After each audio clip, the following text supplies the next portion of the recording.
Hello friends, welcome to today's video. We bought two Conure babies locally costing rupees 3000 for both. These are going to grow up to be green-cheeked conures. They are too small to eat themselves.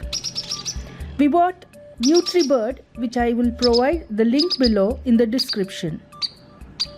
We mix powder with water and make a semi-solid consistency and feed the babies with syringe. Being very small, they cry for food every 3 hours or 4 hours, and we do wake up even at night to feed them. This goes on until they get a little older, and then the frequency of them asking food decreases. So thank you for watching this video. Bye.